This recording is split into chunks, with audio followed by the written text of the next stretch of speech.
Ella rentra chez elle ce soir-là, dans un état qu'elle n'avait jamais connu auparavant. Pendant le trajet, elle resta silencieuse, les yeux perdus dans le vide, l'esprit agité comme une mer en pleine tempête. L'image d'Obina, debout devant elle, enveloppée de réussite et de dignité, ne quittait pas son esprit. Elle se repassait leurs années de lycée, toutes les humiliations qu'elle lui avait infligées, toutes les paroles blessantes qu'elle avait prononcées sans réfléchir et tout le mépris qu'elle avait déversé sur lui. Chaque souvenir lui revenait comme une gifle, et plus elle y pensait, plus elle sentait un poids énorme lui serrer la poitrine. Cette nuit-là, elle ne dormit presque pas. Elle tournait dans son lit, parfois se redressant en sursaut, parfois prenant son téléphone pour chercher des informations sur lui, comme si elle voulait combler toutes les années où elle ne l'avait jamais considéré. Elle regardait les interviews, les articles, les vidéos où il intervenait lors de conférences. Chacune de ces apparitions renforçait en elle un mélange étrange d'admiration et de remords.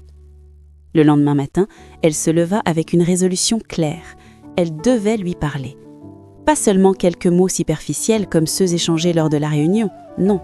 Elle devait s'excuser. De tout.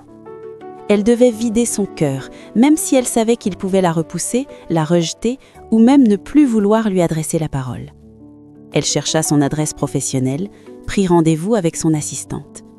À sa grande surprise, on lui dit que le PDG avait accepté de la recevoir dans 2 jours.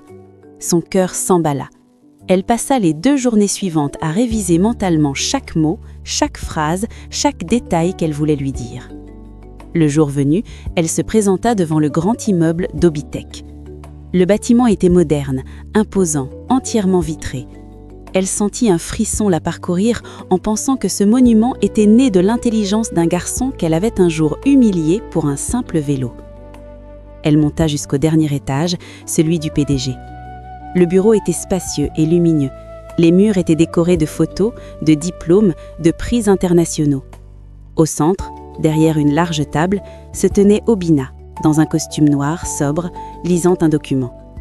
Lorsqu'il leva les yeux vers elle, elle sentit ses jambes se dérober. « Et là ?» dit-il calmement. « Tu peux entrer. » Elle avança lentement, les mains tremblantes, la gorge serrée. Il lui désigna une chaise. Elle s'assit, incapable de soutenir son regard.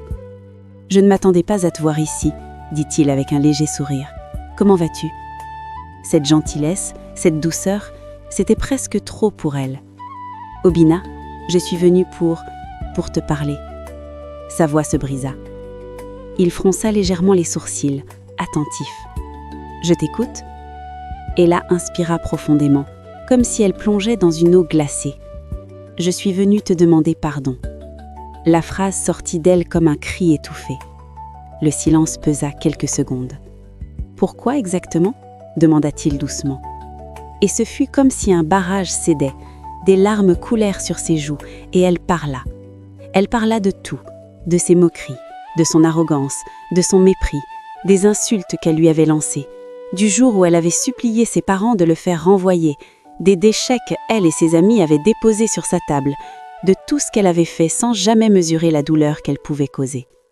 Chaque mot semblait lui arracher un morceau de cœur. Elle gardait la tête baissée, honteuse. Quand elle eut fini, un silence profond envahit la pièce. Elle n'osait pas relever les yeux. Elle avait peur de voir dans son regard de la colère, de dégoût ou même de mépris. Au fond d'elle, elle était convaincue qu'elle méritait l'un des 3. Mais quand Obina parla, sa voix n'était ni dure ni froide. Et là, relève la tête. Elle obéit lentement, les yeux rouges, remplis de larmes. Il la regardait avec la même douceur qu'à la réunion. Pas de haine, pas de rancœur, seulement une maturité profonde. Les choses que tu m'as faites, oui, je m'en souviens, et elles m'ont fait mal, beaucoup. Mais tu sais, je n'ai jamais voulu garder de la haine dans mon cœur. Il inspira légèrement. La vie m'a donné ce que je cherchais. Elle m'a donné même plus que je n'aurais imaginé. Et si j'avais laissé la colère me contrôler, je ne serais jamais devenu l'homme que je suis aujourd'hui. Une larme glissa sur la joue d'Ella. « Tu me pardonnes ?» demanda-t-elle d'une voix tremblante. Il sourit. « Je t'ai pardonné depuis longtemps. » Cette phrase la brisa complètement. Elle porta sa main à sa bouche, étouffant un sanglot. « C'était la première fois de sa vie qu'elle se sentait aussi petite et, paradoxalement, aussi relâchée.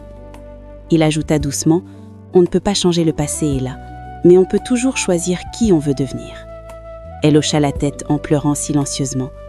Elle ne savait pas comment le dire, mais son cœur venait de s'ouvrir à lui d'une manière qu'elle n'avait jamais ressentie. Dans les jours qui suivirent, ils commencèrent à se revoir, pas en tant qu'anciens camarades, pas en tant que PDG et invités, mais en tant qu'adultes cherchant à mieux se connaître. Ils prirent des cafés, parlèrent de leur vie, de leurs rêves, de leurs blessures. Ella découvrit l'humilité, la sagesse et la bonté d'Obina, et Obina découvrit une Ella différente, une femme en réalité fragile, brisée par son éducation, cherchant à changer, à comprendre, à devenir meilleure. Au fil du temps, leurs rencontres devinrent plus fréquentes. Obina commença à remarquer les qualités que cachait Ella sous ses anciennes blessures, sa sensibilité profonde, sa manière d'écouter, son envie sincère d'apprendre, sa douceur lorsqu'elle se sentait en confiance. Ella, elle, tomba chaque jour un peu plus amoureuse de lui. Elle aimait sa voix, sa force tranquille, sa manière de lui parler sans jamais la juger. Elle aimait son intelligence, mais surtout, elle aimait le fait que malgré tout ce qu'il avait vécu, il n'avait jamais perdu sa lumière. Un soir, alors qu'il marchait près d'un lac après un dîner, Ella s'arrêta brusquement. Le vent léger balayait ses cheveux, la lune se reflétait dans l'eau et son cœur battait avec une intensité qu'elle ne pouvait plus contenir. « Obina ?» Elle posa sa main sur son bras. « Je crois que je suis en train de tomber amoureuse de toi. » Il resta silencieux quelques secondes, surpris, mais pas choqué. Elle continua, les larmes aux yeux. « Je sais que je ne mérite pas ton amour. Je sais que j'ai été horrible avec toi, mais je ne peux plus cacher ce que je ressens. » Obina la regarda longuement, puis il sourit doucement. « Tu as changé, Ella, et tu continues de changer. Personne ne reste enfermé dans ce qu'il a été. Tu es devenue quelqu'un de différent. » Il posa alors sa main sur la sienne. « Et moi aussi, je tiens à toi. » Elle inspira profondément, une larme de relâchement glissant sur sa joue. Ce fut le début de leur histoire. Une histoire née de la souffrance, forgée dans le pardon, grandie dans la vérité et scellée par un amour profond, sincère et inattendu. Avec le temps, ils se marièrent. Leur mariage fut un symbole dans la ville, la rencontre entre deux mondes que tout opposait. Je t'aimerai pour toujours. Obina resta humble, fidèle à ses valeurs, et Ella devint une femme différente, respectueuse, généreuse, aimante. Ensemble, ils bâtirent une famille remplie de lumière, d'amour et de gratitude. Et chaque soir, quand Ella regardait son mari, elle se rappelait la première fois qu'elle l'avait vu sur son vieux vélo. Elle se disait en souriant « Si seulement j'avais su que le garçon que je rejetais deviendrait l'amour de ma vie. »